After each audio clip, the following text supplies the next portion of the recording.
Hello, hello. This is Irene with SaugaTalks. Hello, thank you so much for tuning in. We today. want these videos making the biggest impact in the world, all right?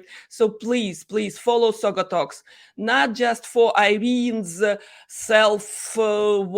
ego and vanity. No, this is for my guests. This is for the large, large amount of people out there who really trying to learn what technology impact is having on us. I mean, what is it happening right now? As we keep hearing, world is not going to be the same anymore, all right?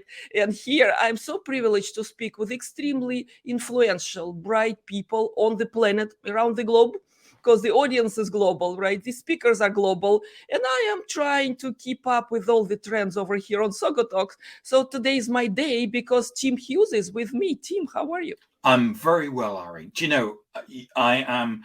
I hype you. You are such a icon. You know, you've taken this podcast, and you know you have a number. You do it to educate people, and that is such a valuable thing. And you should win some sort of prize or something for it, because it's you've become a destination. Thank you, Tim. No, it's okay. Now I know this is about me, but I want to up front. I want to say, you know, when I got my new book out, I made a list of podcasts I needed to go on, and this was on that list because you are influential. This is a podcast that people turn to because you're honest. You delve into the. You know, I've watched many an interview, and you've made such a wonderful thing. Tim, thank you. You just made my day. Yeah. Well, yeah. Sorry, but you have you as everybody you've got to start somewhere, and you build it up and build it up and build it up and build it up and build it up and you know it goes, you know, and you've turned it into something that you are what you've built is a case study on how you take podcasts and turn them into something, because what you've never done is sold. What you've always done is put the audience and your guest and the knowledge that they're going to bring at the forefront, and that is highly commendable. Thank you so much. So true, so true. Listen to Tim, okay? This words from one podcaster to another, all right? So please join our joint community, because what we do here, Tim, you're absolutely right. We're collaborating. Okay, we're reaching out, you know, what is it, across the span, across the globe in many cases, right? To seriously to join the forces, to share the knowledge, because you have experience, I have experience, right? Our audience living through these times, trying to educate or even wrap their heads around some of the very pressing, very exciting trends we're seeing out there. All right. So let's just dive right in, because Tim, you've been on social selling for a long time, all right? And I know you're huge. It's not because, again, this is like my ball in my court. No. You're huge. You have your point of view on what social selling should be and what it is not right now, all right? And of course, in these times, I do want to talk to you about modern social selling, because we all seem to be, it's not just me being a creator in creative economy. I see solution architects, I see principals, I see executives, I see everyone around technology. That's the business I'm in, right? Understanding that, yes, social selling becoming the thing now. You cannot not be doing that. And yet people still frustrated, don't get it right. And experts like yourself, Tim, is huge help. So can you give us an update, what you see happening in 2023, modern social selling? What is it all about now? I think that we've recognized, and it was accelerated because of COVID, that we've now moved online. We're comfortable about being online. You know, even my 85-year-old mother is used to, you know, Zoom calls and things like that. She ran her wine group, or 2 wine groups that she had over COVID online. She was told it would never happen, but she was able to do it. And I think we're now comfortable. We've got over all of those things. And what that means, that we've now moved over from being in the physical world to working in the digital world. And, you know, one minute we may be feeding the dog, and the next minute we pick up our mobile and we're in LinkedIn, and that's when we're in the digital world. And you will have spoken to people about digital twins, where you've got maybe a building where you've got a piece of software where you can build a digital twin of that building, and you can check for maintenance. We have the same thing of ourselves. So we have to now recognize that in the past it was called personal brand. And that kind of seems to be some sort of glorious thing that we can never we have a position on digital. We know it's there, and we have to look after it. Just as much as in the analog world, we turn up to meetings on time and we do what we say we're going to do. We also need to have a position within the digital world. And that means, so there's three things that we always recommend that people have. First and foremost is that you need to have what we call a buyer-centric profile. So this is a profile that's applicable to your buyers. This is not about you. A lot of salespeople think it is, but it's actually about your buyers. So we have situations, and this may not be the case so much for technical people, but I can give you an instance where it is, which is where, but most people, when you pick up the phone and you scroll through LinkedIn, you go boring. Oh, that's interesting. And what we need to be are that's interesting. And what often we see is that people either don't look after their profile. There's 900 million people on LinkedIn. They're walking past your profile every day. In effect, it's your shop window. You want them to go, that's interesting. I never thought about that before. Or that person looks interesting, or whatever it is that you're trying to get over, or that person looks trustworthy. And so having that buyer-centric profile, and what that does, it provides transformation. Because classically, from a sales perspective, we go, I don't believe a word you say. I don't trust you. You're just going to try and sell me something I don't want. Whereas when we have a buyer-centric profile, people actually go, that looks interesting. And we have customers where buyers have gone onto social media, they've searched for something, they've seen an individual, and they've actually walked towards them and said, you look interesting. I think you can help us. Can we have a conversation? There's a conversation, which normal buyer selling conversation that's taken place for hundreds of years. And that's turned into a $2.6 million deal. So there are people doing $1 million deals by using social media. Now, whether you're, I had someone recently come to me who works for a big consulting company, and they said, we are not getting people coming to us and asking about AI. We know the competition has basically been asked in to present to the board to give a point of view, but we're not being asked in. And this is the issue. So these are not salespeople. This is a large consulting organization that should have a point of view, that should be being asked in. Now, transformational deals like this will be multiple millions or even billions. So the fact what's happening is, because they're not embracing their digital twin, because they're not embracing what they should look like across the whole of the organization, they're missing out on big opportunities and big opportunities to get in early and actually give their point of view to that organization. And that's one of the big things that people are missing out of. And because they don't have a buyer-centric profile, they are invisible. Visibility, right? Also overused word, but the way you talk about it, it's really, right? It's really, are you interesting over there, right? And if it's not, right, you're missing out. Yeah, wow. yeah. So we know from our own research that when people come to social media, they come to have a conversation. It's social media. It's about media and being social. We don't come to social media to read brochures. So what you have is this situation at the moment, quite often under the name of employee advocacy, which is this, what we're going to do is that we're going to try and push brochures out, because if you read our brochure, you'll just think we're amazing, and we won't. We'll just avoid it. And in fact, what you do is that you teach the algorithm and your customers to ignore you. What we're looking for, and all of us do this, is we're looking for insight. We're looking to be told something we don't know. And we search differently on social media than we do on Google. Now, research shows also that most people now under 30 use social media to search more than they do Google. So you've got this situation. Now we do it side by side, but what happens is that when we go to Google, we'll say, can you give me the top 10 restaurants, Italian restaurants in London, or what's the capital of Nigeria? Now, if you go to Google and say, what's the number one CRM system in the world? What will happen is all the CRM vendors will buy that search. So you don't get a response. Whereas people are coming to social media and they're asking those things because we're now far more clever around search, and we're asking those things. But also what we're doing is that we'll get a view from people about CRM, for example. And we're using social media as a way to discover things.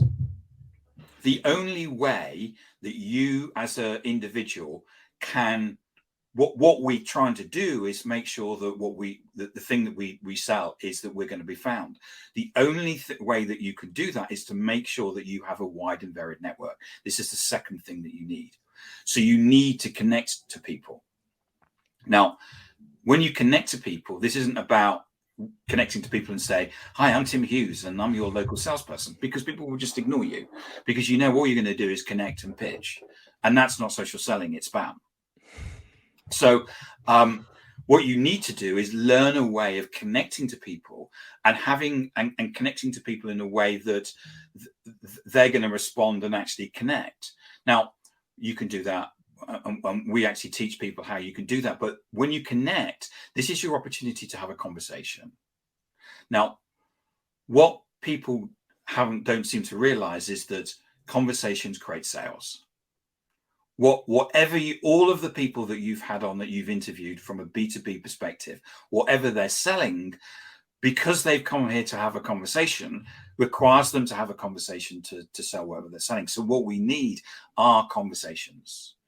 And by connecting to people and growing your network, a digital territory if you're in sales, but because you're connecting to people and having a wide and as varied network, then that you're more likely to get asked in to have conversations. Now, whether you're technical or whether you're in sales, if, for example, your target account is BP or Shell, if you're not connected to anybody in those accounts, you're invisible.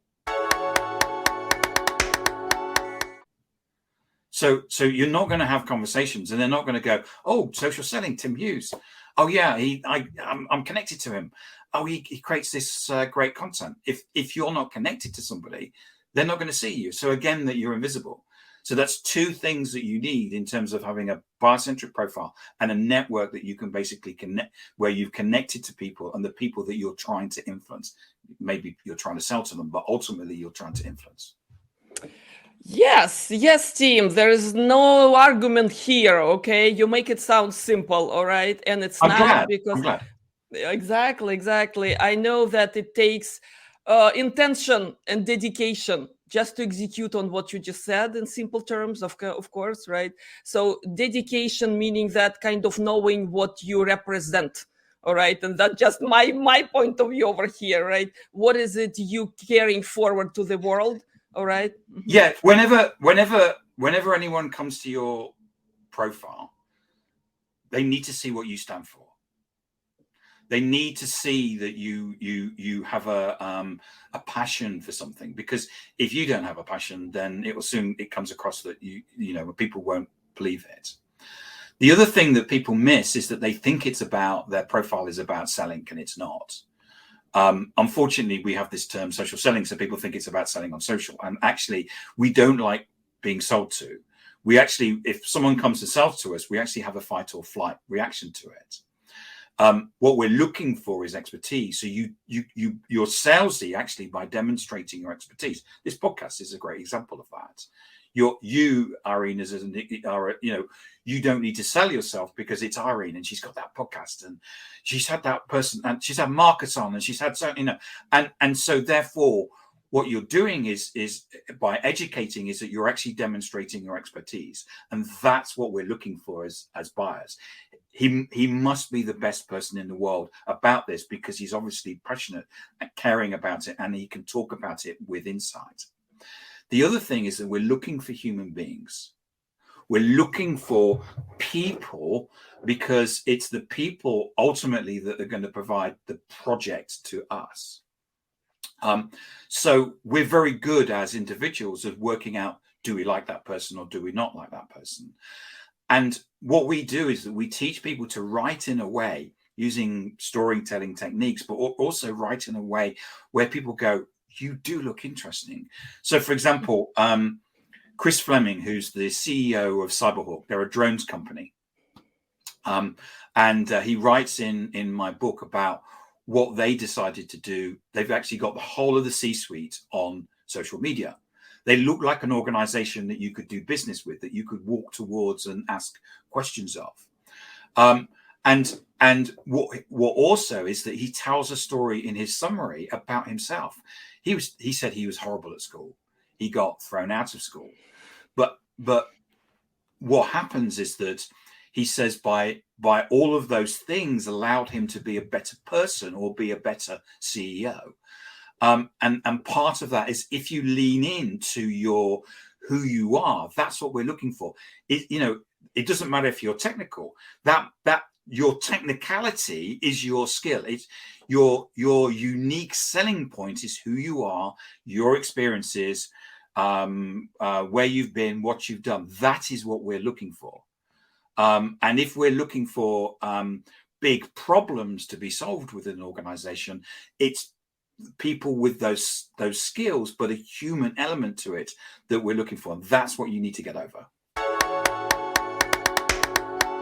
You're convincing team. That's why you are who you are. So we cannot ignore this elephant in the room. You mentioned search before. You mentioned how people search on social media. We hear pretty soon our search will be so much enhanced by the big animal in that room called the ChatGPT and everything else that's coming after.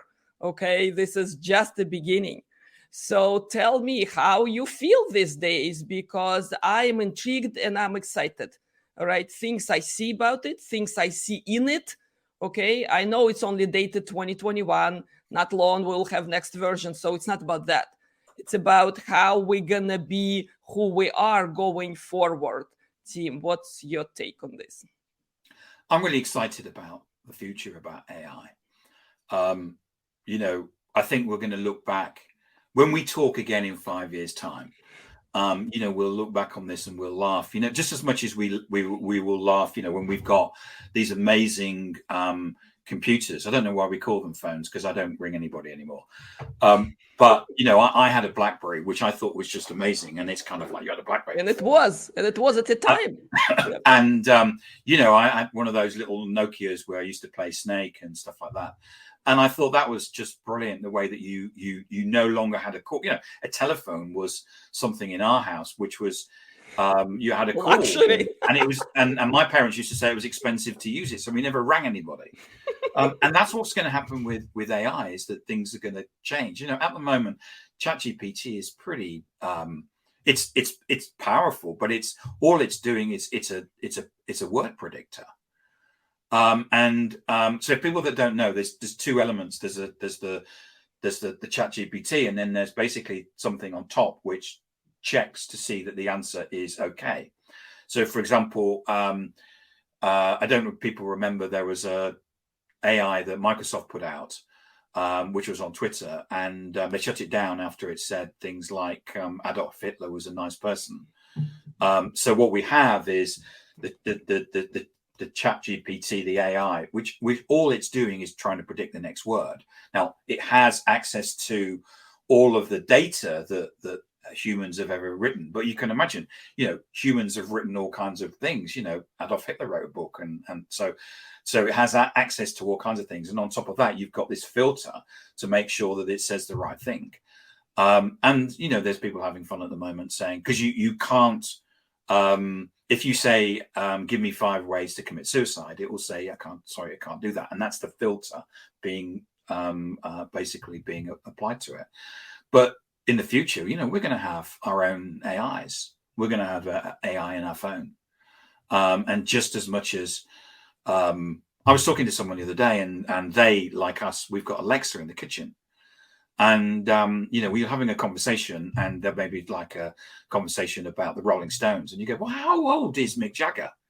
I don't know. We go, Alexa, how old's Mick Jagger? And it's come part of the, and you want that information instantaneously because it's kind of part of the conversation.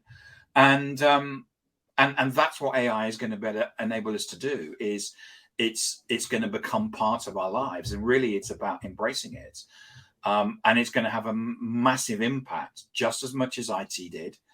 If you think about, so I am old enough. When I first went into my first sales job, we had a typing pool. Now, the company was a little bit behind the times in terms of its embracing of technology, but it had a typing pool. I wrote letters on a pad of paper, and I sent them off. And clearly, when in the next job I had, which is where we were actually given 386 laptops, 25% of the sales force basically said, I don't do my own typing. That's not what we do. I sit in front of customers. And they left. And the companies that they basically went and joined no longer exist. And I remember getting this laptop and thinking, I need to stay ahead. I need to stay current, because this thing is changing. Now, in 1985, there was a job called an administrator. By 1995, that job no longer existed. And there will be situations where that will happen. But there again, I joined the IT industry, and the IT industry has created so just think of the jobs that it's created: PCs, mainframes, Unix. We can reel off the buzzwords. It employs, I don't know what 20% of the world. I don't know. It's a massive part of the population, and AI is going to be the same. We just need to know and embrace it. What we have now is fairly embryonic, and it will just get better and better. But it's going to have a massive impact. It will. Again, no argument here, team. Speaking of industry disruption, when I started my career, the job that I was taking, I did not know existed 10 years before, and it didn't.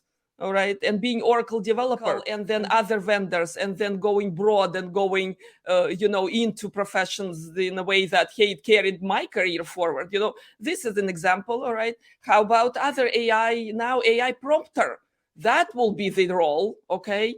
You will have to combine human empathy, right, with soft skills, with understanding the technology, with understanding where technology is going. We're already seeing jobs that where they're asking for. So for people that are watching, they probably ChatGPT, part of the skill is asking it the right question, because at the end of the day, it's just a dumb computer, just as much as Word or whatever it is. And we're already seeing jobs which are to do that. I talk about Chris Fleming, who runs a drones company, and drones are relatively new.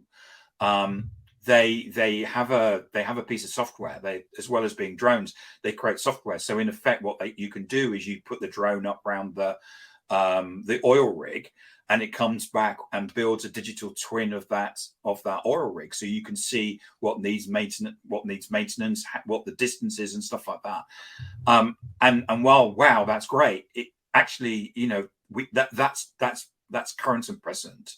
So we're going to see massive changes with AI, but it's we're a long way away from sentience, where they actually thinks like a human being, because we're so complex. Sarcasm, sense, jokes, humor. AI is a long way away from actually understanding those things.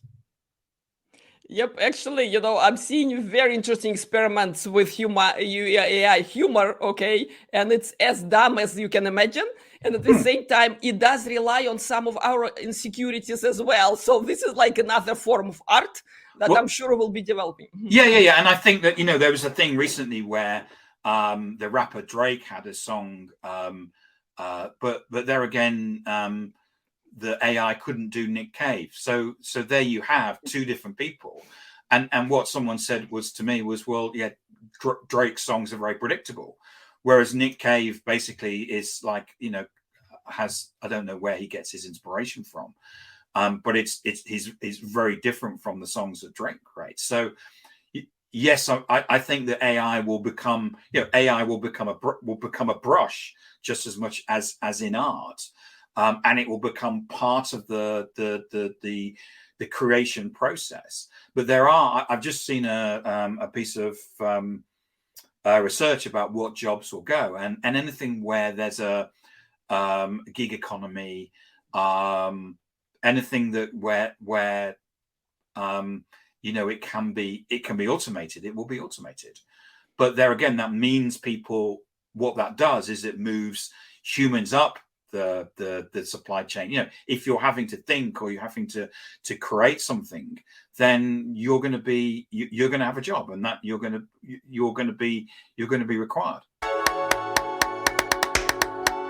Your favorite creators, you will still follow them, okay? I follow lots of people that kind of making my day and what it is, all right? And I'm sure I'm tuning to their live streams just because it's important for me to hear from them. So their job's not gonna go anywhere. And creators who do add value, right? We humans, we're gonna lean to them anyway. So let's be, yep. Yeah, and the more complex life becomes, the more that you're going to turn to people for insights. Exactly. And that's so important. I'm doing a lot of work at the moment. I didn't know anything about AI, and I found a guy called Ed Fowler, and he just is so amazing at being able to talk about it and keep it very, very simple.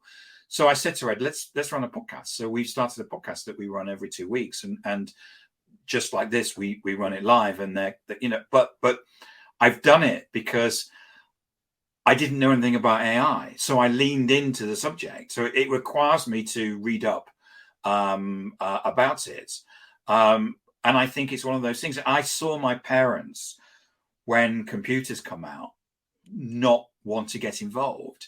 And it took them 5 years to try and catch up, and to have to do a number of very basic computer courses. And I don't want to be in that position. I am an avid learner, but I want to. We have to stay current. Your podcast is a great way of doing that, by the way. Hint, hint. Congrats on launching your venture, team. Absolutely. So AI podcast by team, please. Yep. We're currently only going to run it to July because we don't know what's going to happen. But at the moment, every 2 weeks, I run a podcast on AI, and we ask for audience participation. We ask people to come on questions. Ed seems to know lots of stuff. I'm reading up about stuff.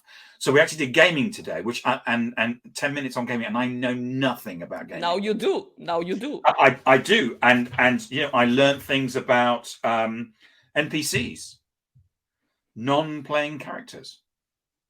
Here we go. There you go. Yeah. Yeah, speaking of many different roles you play, team, because you're larger than life personality, okay? I cannot not mention that you're best-selling author on top of everything that you do. And the second edition of your social selling book came out. Can you talk to us, please? Because this is second edition. I know you're currently updating. You're really, up to the latest trends. So what's in this book?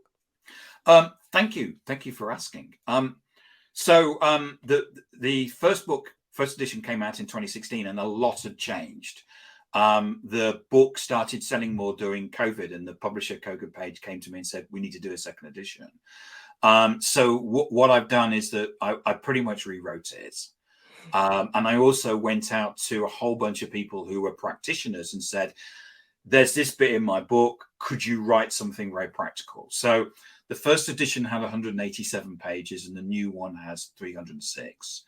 And I've got people from Cyberhawker, I've mentioned already, Telstra, Ring Central, Mercer, Ericsson, to make contributions. So name names: Daniel Guzman, Anita Vasili, Robert Turl, who's a headhunter friend of mine.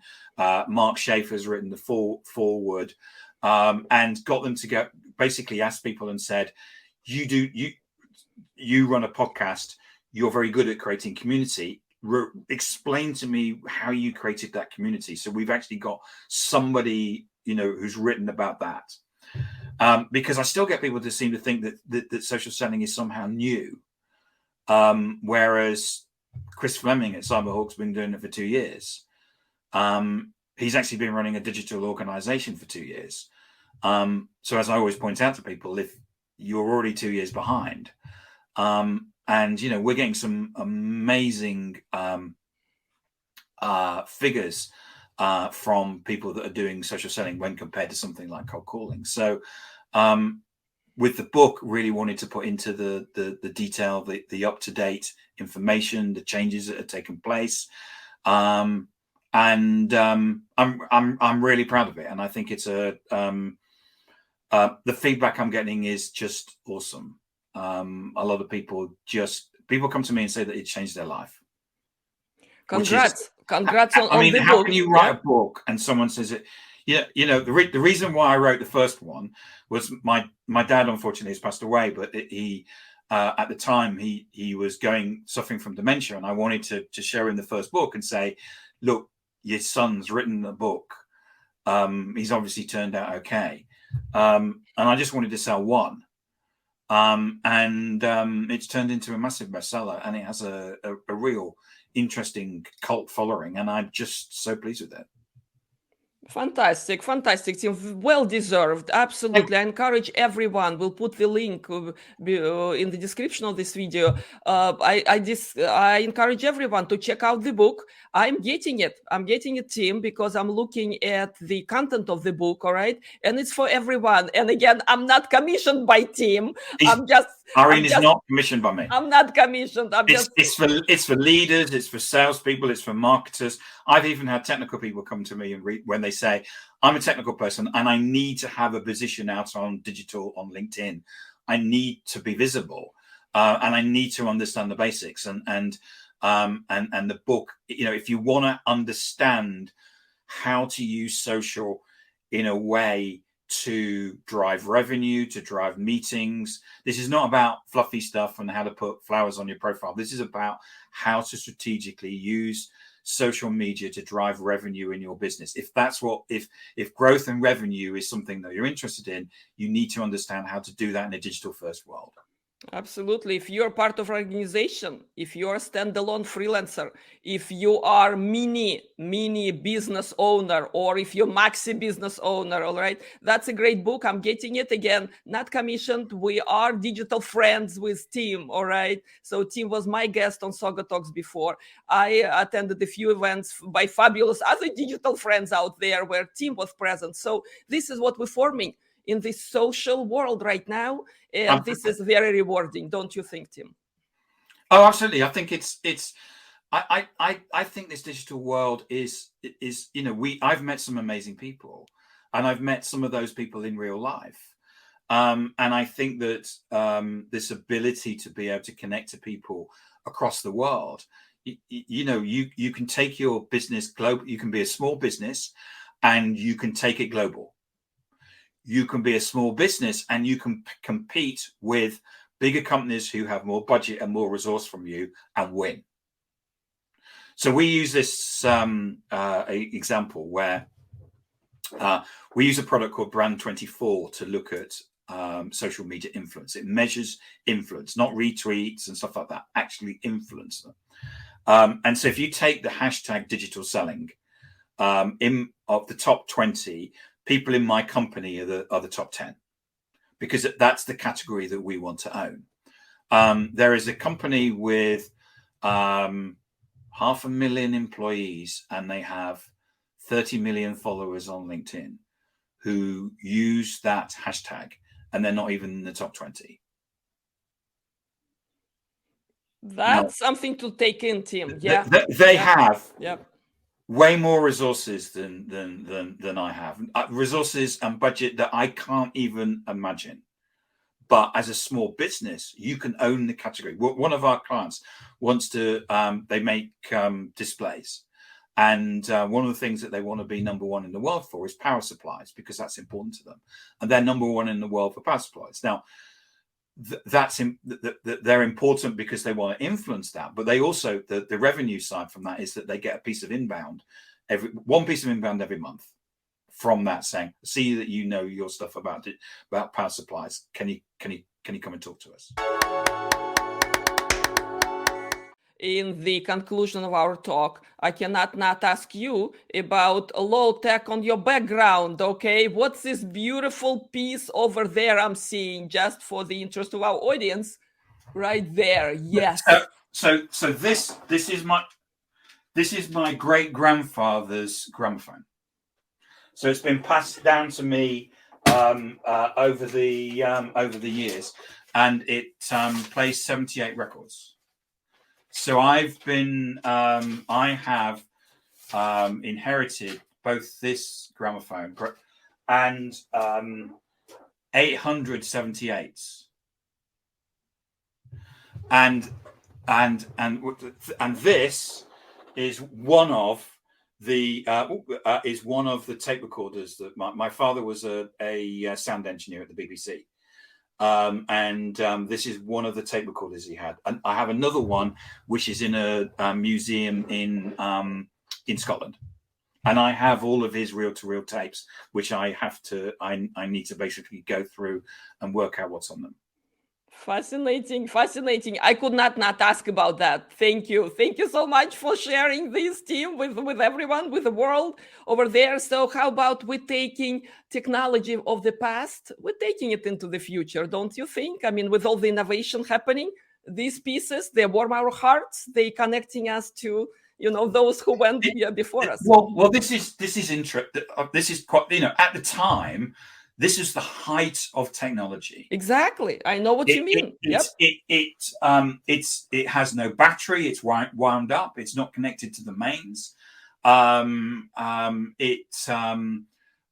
was the height of sound and music reproduction. I can see from here. Of course, now we can either stream stuff or have files on our phone, and unlimited. What was it that Steve Jobs said with the iPod? Was it 1,000 songs in your pocket or something? Here we have this is the change that's taken place, and it's the change for I think the change is for the better. Sound reproduction certainly is better. Where would we be without those inventors? Okay, but this is where it started, and this is the change that we have to accept change, and it's great to look back. I put these things behind me deliberately to create conversations like this. But what it shows you is that the way that we've advanced in a number of different technology areas, social, digital, AI are going to be areas that we're going to see developments as well, and we just need to embrace it. Fantastic, Tim. Thank you so very much. I had fabulous time on this episode of SaugaTalks. I'm sure audience will respond to us. So in conclusion, could you please leave us with few takeaways, okay? Something to remember this fantastic session by. Okay, thank you. So really, there's my book. It's the second edition. It's got the yellow cover. Social Selling Techniques to Influence Buyers and Changemakers. It's available on Amazon worldwide. And you can get it there. You can find me on LinkedIn. I'm Tim Hughes. Most people you can find me. And our website is dlaignite.com. And if you've listened to this and you've enjoyed it, please come and connect to me and talk to me and say that you've heard me on Irene's podcast. And I'd love to talk to you, and I'd love to get your feedback. Thank you, Tim, so very much. Thanks.